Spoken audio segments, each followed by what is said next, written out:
Harlequin Audio is proud to bring you We Own the Sky by Luke Allnutt. Performed by Will M. Watt. Part 1. 1. She read up a storm before she left, in her favourite hardback chair, in bed, propped up on a mound of pillows. The books spilled over from the bedside table, piling up on the floor. She preferred foreign detective novels, and she ploughed through them, her lips chastely pursed, her face rigid, unmoving. Sometimes I would wake in the night and see the lamp was still on. Anna, a harsh, unmoving silhouette, sat with a straight back, just how she was always taught.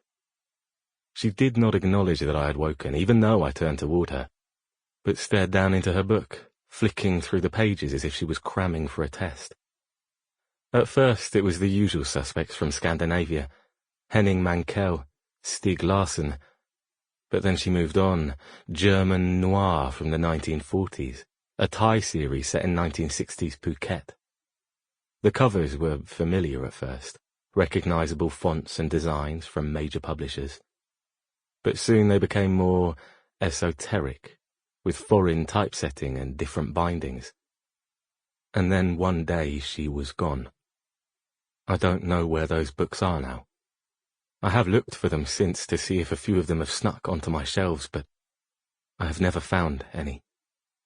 I imagine she took them all with her, packed them up in one of her colour-coded trash bags.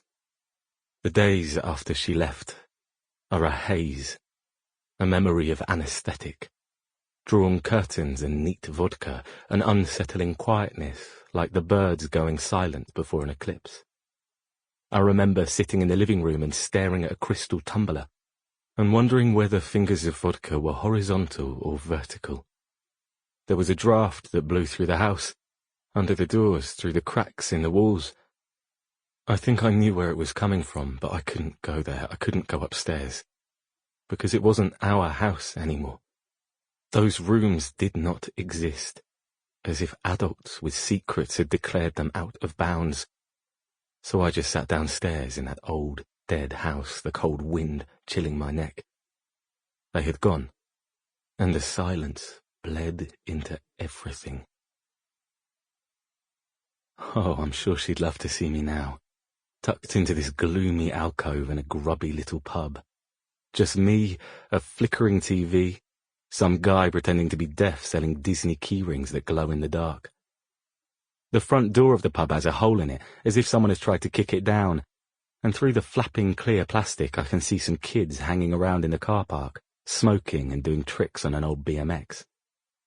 I told you so. She wouldn't say it out loud, she had too much class for that.